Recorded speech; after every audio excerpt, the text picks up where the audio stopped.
தீபாவளி திருநாளை ஆலடிப்பட்டியான் ஸ்வீட்டோடு கொண்டாடுங்கள். சென்னையின் மோஸ்ட் லவ்ட் பிராண்டுடன் உங்கள் தீபாவளி தித்திக்கட்டும். தமிழக சட்டப்பேரவையின் 3ஆம் நாள் நிகழ்வுகள் சற்று நேரத்தில் தொடங்க உள்ளது. சட்டப்பேரவையின் இன்றைய முக்கிய நிகழ்வுகள் குறித்து விவரிக்க செய்தியாளர் பாஸ்கரன் இணைந்துள்ளார்.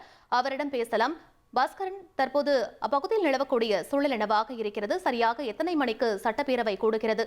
மேலும் இன்றைய தினம் என்னென்ன முக்கிய மசோதாக்கள் தாக்கல் செய்யப்பட இருக்கின்றன? முழு விவரங்களை பதிவு பண்ணுங்க.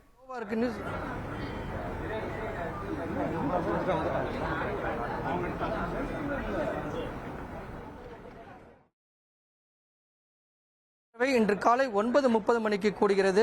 அவை கூடியதுமே வினாக்கள் விடைகள் நேரம். சட்டமன்ற உறுப்பினர்கள் எழுப்பும் கேள்விகளுக்கு துறை சார்ந்த அமைச்சர்கள் பதிலளிப்பார்கள். இன்று தமிழக சட்டப்பேரவையில் 7 சட்ட முன்வடிவுகள் தாக்கல் செய்யப்பட உள்ளது. டாக்டர் அம்பேத்கர் சட்ட பல்கலைக்கழக திருத்த மசோதா என்பது பேரவையில் தாக்கல் செய்யப்படுகிறது. மாநில அரசே சட்ட பல்கலைக்கழகத்துக்கான அந்த துணைவேந்தரை நியமனம் செய்வது தொடர்பான மசோதா என்பது தாக்கல் செய்யப்பட உள்ளது. சித்த மருத்துவ பல்கலைக்கழகம் முதல் முறையாக தமிழகத்தில் சென்னையில் அமைய உள்ளது. அதற்கான மசோதா என்பது ஏற்கனவே 2022ஆம் ஆண்டு தாக்கல் செய்யப்பட்டது. ஆனால் அந்த தாக்கல் செய்யப்பட்ட மசோதா என்பது ஆளுநருடைய ஒப்புதலுக்கு அனுப்பப்பட்டது. ஆளுநர் அந்த மசோதாவுக்கு ஒப்புதல் அளிக்காமல் 4 முறை விளக்கம் கேட்டு தமிழக அரசுக்கு திருப்பி அனுப்பினார் அந்த மசோதாவை. அந்த மசோதாவில் ஆளுநர் கோரிய அனைத்து விதமான திருத்தங்களும் மேற்கொண்டு மீண்டும் தமிழக சட்டப்பேரவையில் இன்று தாக்கல் செய்யப்பட உள்ளது. மா சுப்பிரமணியன் மக்கள் நல்வாழ்வுத்துறை அமைச்சர் சித்த மருத்துவ பல்கலைக்கழகத்துக்கான அந்த மசோதாவை தாக்கல் செய்ய உள்ளார். இதனுடன் சேர்த்து 5 மசோதாக்கள், மொத்தமாக 7 மசோதாக்கள் தாக்கல் செய்யப்பட உள்ளது. இந்த மசோதாக்கள் அனைத்துமே நாளை நிறைவேற்றப்படும். அந்த வகையில் பார்க்கும்போது தமிழக சட்டப்பேரவையில் நேற்று கரூர் சம்பவம் என்பது பேரவையில் எதிரொலித்தது.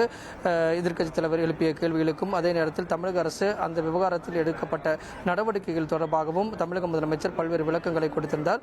துறை அமைச்சர்களும் பல்வேறு விளக்கங்களை கொடுத்திருந்தார்கள். இந்த நிலையில் இன்றும் எதிர்க்கட்சி, குறிப்பாக அதிமுக, பல்வேறு விதமான பிரச்சனைகளை எழுப்ப திட்டமிட்டிருக்கிறது.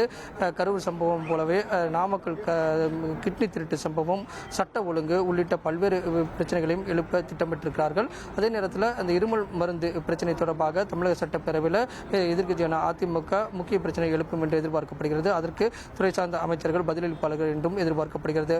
அந்த வகையில் தமிழக சட்டப்பேரவை இன்றும் அனல் பறக்கக்கூடிய விவாதம் என்பது நடைபெறக்கூடிய வாய்ப்பு இருக்கிறது.